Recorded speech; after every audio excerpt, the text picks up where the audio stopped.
Hi guys, welcome back to the channel. It's Chidera Peters here. Today we're having another episode of the Fix My Finances series where I review a real life money situation of an actual person. And today I'm particularly excited because this is the first time we're going to be reviewing the finances of a couple, okay? So we're going to be looking at the finances of a husband and wife and see how they're doing. So if you're new here, the Fix My Finances series is a money series where I look at people's finances, spot the money leaks, provide solutions and also things they could do better with their money. And on this channel I basically help people like you learn how to save better, grow their money, build wealth and ultimately get out of debt. So if that sounds like your vibe, make sure to hit the subscribe button. Please hit the subscribe button. It really helps out my channel a lot. All right, so let's get right into today's video. So if you see me looking down, I have my paper here with all their finances and I'm just going to be reading it out. So today, a couple submitted their finances anonymously. Let's look at their profile. So I'm just going to give them John and Blessing. They're a married couple based in Birmingham. The wife is 30 years and the husband is 33 years old. They have two children aged 5 and 2. They have a combined net income. So both of them, their income combined is £6,000 a month. However, they have over £59,000 in debt, which we're going to go into, and then they have about 8,700 in savings. Now let's just even pause right here. £6,000 combined income for a couple, that's actually good money here in the UK. However, £59,000 in debt, that seems very heavy and very steep. So we're going to go through shortly and see what actually got them into this amount of debt, and also £1,700 in savings for a family that have two children. That is very, very risky. Okay, essentially what it means is that they are living on borrowed money and the stress is beginning to show in their marriage and in their relationship. It's the wife that filled out the form, and what she said is she feels like they are drowning in debt and her husband does not want to talk about it. Basically, whenever she brings up this money conversation, he just shuts it down. He doesn't want to talk about it, and it's causing stress for her because she feels like they are not in a good place financially with the savings they have, the fact that they have two kids. You know, she just feels like they are drowning and she feels overwhelmed, which is why she reached out so that I can review their finances. So we're going to walk through their finances in detail, and as you watch, don't forget we're here to learn, reflect and grow. No judgment zone here, but please do leave your comments, your feedback, suggestions as we review their finances. What would you do better, or what would you not do the way they're doing it as we go through their finances? Blessing and John will definitely be reading the comments so they can pick out more feedback from all of us. So income, the husband earns £3,500 every month, so he's the higher earner, and then the wife earns about £2,500 monthly. They are both employed, however they didn't state their exact jobs, but this is their income, and then so that's a total of £6,000. Now let's get into the cocoa of the Mara, okay, which is how do they spend this money? They rent a 2-bedroom flat in Birmingham and they pay £1,350 for that. They have car finance, which they pay £440 for one car. Is a 2022 Audi. Okay, car insurance and tax, they said about £110, includes MOT and breakdown cover. Utilities, which is gas, electricity, water, internet, they say they pay about £210. I've noticed that a lot of people don't put their council tax. I'm not seeing council tax here. Groceries, about £600. They do a monthly food shop for all of them, so the husband and the kids, they spend about £600. Then they have takeaway and alcohol. You know, I said no judgment zone. I'm also trying not to judge here, but what do you mean by takeaways and alcohol? Who is drinking alcohol that needs a budget for that? Anyway, takeaway and alcohol, £400. They said mostly on Fridays and weekdays. Then fuel, £250 that the husband commutes daily. Okay, mobile phones, £130. 2 phones on contracts, including iPhone 15 Pro. Okay. Childcare, oh my god, childcare in the UK is something else. So childcare, they pay £700 for nursery fees for a 2-year-old. The 2-year-old doesn't go every day. I think it's twice a week. I think £700 for a 2-year-old. Netflix and subscription, £60. Remittances to family, aka black tax, is £200 to the wife's younger siblings in Nigeria. Domestic help, they have a weekly cleaner and sometimes they hire a babysitter, £300. Loan repayment, so the amount they are putting towards their repayments is £750 a month. Miscellaneous, they just put 200, so basically totaling everything here to £6,000. Wow, let me know, what are you already spotting from their breakdown here? Is there anything you're already seeing like this doesn't make sense, or this is not what I would do? Put it down in the comments. Let's help Blessing and John. Now let's look at their debts, because I'm really intrigued to see what kind of debt they are in for £59,000. The first thing here is car finance. My people, and car finance, the Audi, the 2022 Audi, it was £32,000 that they owe currently, and they're paying £440 a month. Credit card debt, they have 2 credit cards, and between these 2 credit cards, they're owing £17,000. Jesus, that's a lot of money, and they pay £550 towards that. Then the mobile phone finance, which is included in the contract, is about £2,000 for the 2 phones. Wait, does it mean the 2 phones that they mentioned, both of them were gotten on contract, so they are both iPhone 15, I think? Then there's something here that I found really interesting when I looked at this for the first time. Furniture loan. There's a furniture loan of £8,000, which they pay £200 a month towards the repayment, so it's included in the £750 that was in the expenses breakdown.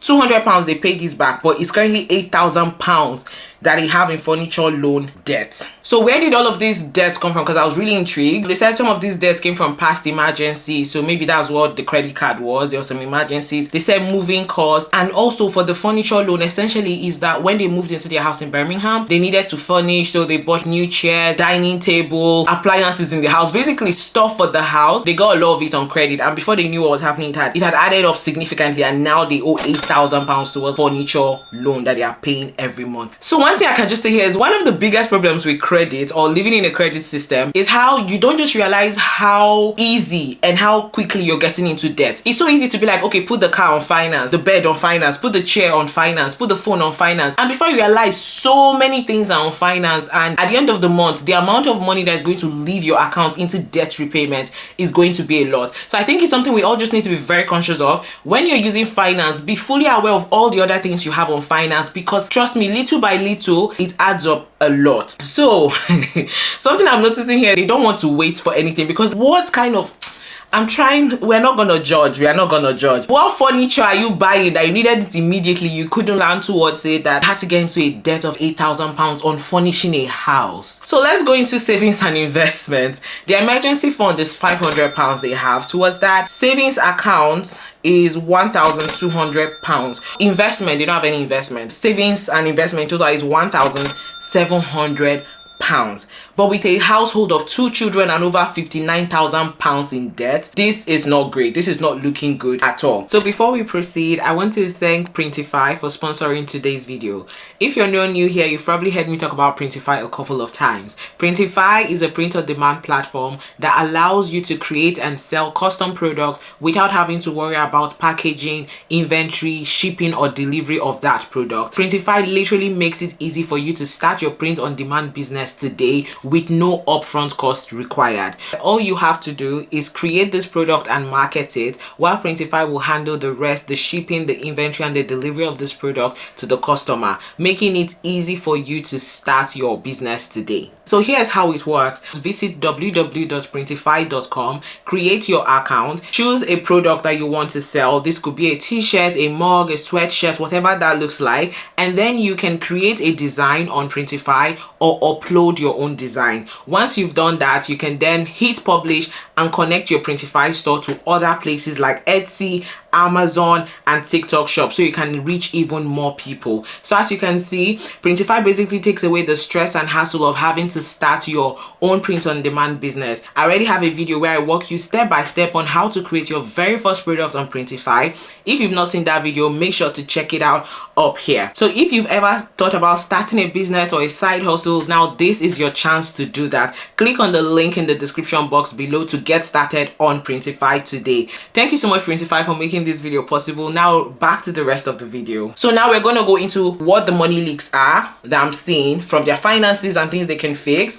And basically, if you're watching this and some of these things apply to you, this is the part where you get a pen and a paper to jot things down. Now, the very first thing I saw in the expenses is that their lifestyle is eating into their income. I'm sorry. For £400 a month on takeaway and alcohol, make it make sense. Why are you spending £400 on takeout? Like, how many times do you even order in a week? If you say it's mostly on Fridays and weekends, 4 weekends in a month, let's assume you spend £50 on takeaway. Takeaway is usually cheaper than eating in the restaurant, right? You spend £50 per week. That should be about £200 £300, but you're spending 400. Does it mean you spend £200 on alcohol? And who is drinking that much alcohol? How much is alcohol? I mean, bro, that expense, Blessing and John, we need to cut it down. We need to fix the takeaway and drinks. Cut that out. That can be £150 a month. Let's be real here. The second thing is £300 on domestic help and zero savings. Your savings is literally, I'll call it zero, because 1,007 for a family of 4, that's almost zero to me. You say you get cleaner and then babysitter. Honestly, I think I might get the babysitter part of it, because childcare here, and if you're working,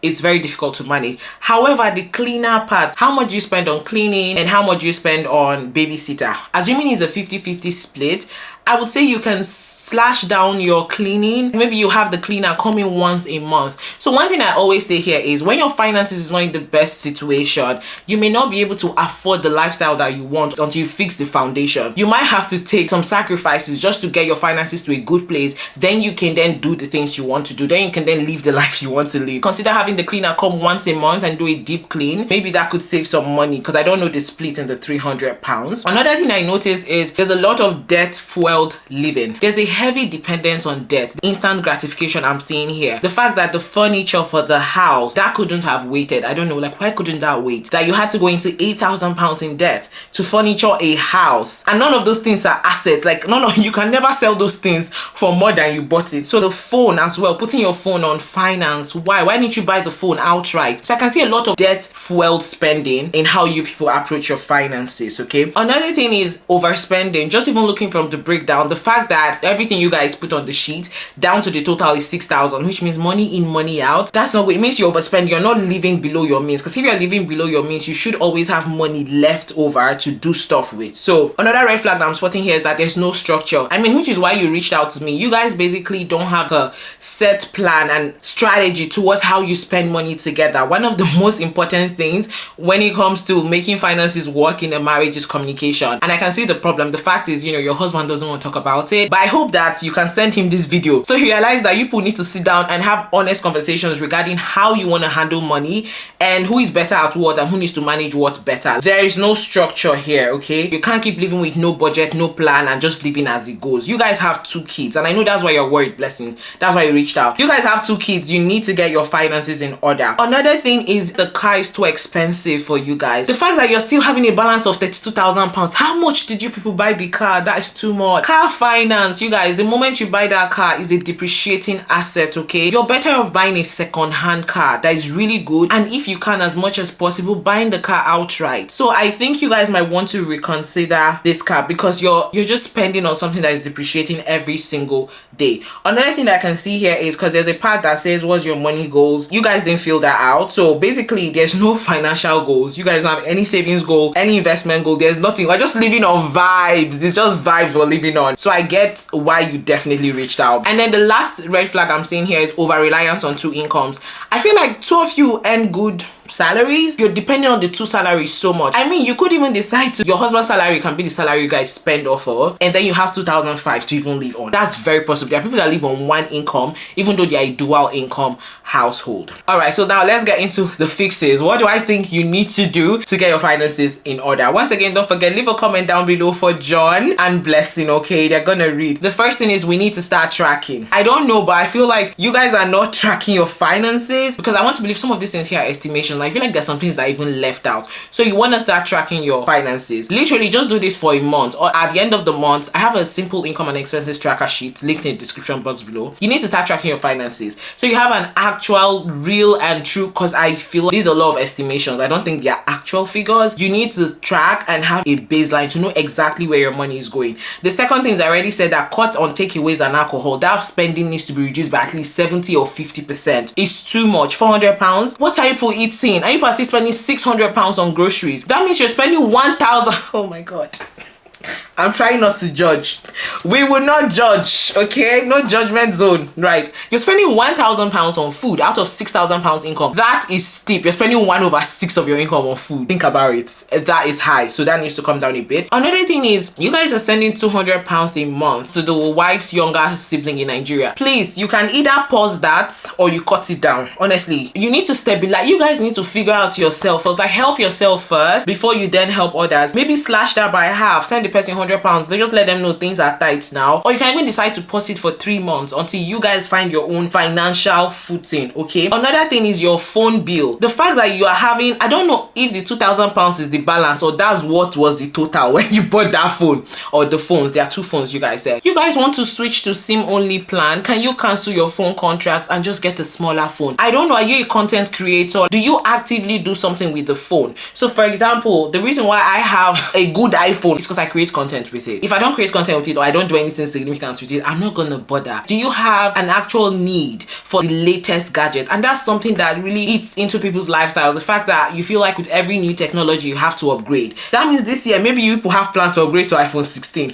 You don't always have to upgrade to the latest tech, okay? So you guys want to switch to a SIM only contract. You need to cut that contract, stop it as much as possible. Now, another thing I want to say is you guys need to have money conversations, right? John, please, when I send you this video, I'm begging in the name of God, you people should sit down and face your finances. Avoiding your money situation does not make it go away. Rather, it piles up. It takes courage, I know, to face things head on. But the sooner you do this, the quicker you guys are going to come out of this whole feeling of drowning in your finances, okay? You need to have a plan. So I advise that you have a money conversation, you and your wife. Ideally, don't even do it at home. Don't do it in familiar places. Maybe go somewhere, maybe go on a dinner date, right? And then come with papers, come with pens. You guys should talk about it. Do it in a neutral zone. Like, you need to be a team with regards to your finances. People cannot keep moving the way you guys are moving. Another thing is the car. The £400 on car. That is steep. And looking at the balance that is still left, you might want to consider downgrading your car. Is it possible to come out of this car finance and get a smaller car? A car that is functional. I mean, you said John drives every day, basically. Yes. For me, I know men will not agree with me. The men in the house will not agree, or some women as well who love cars. I'm not into cars. But I think the main goal of a car is to take you from point A to point B safely, okay? As long as the car can do that, it's a car. Whether it's a luxury car, it's a Benzo, it's Audio, it is Renault, whatever it is, it can get you from point A to point B safely. So I think you should reevaluate the car, maybe coming out of this car finance,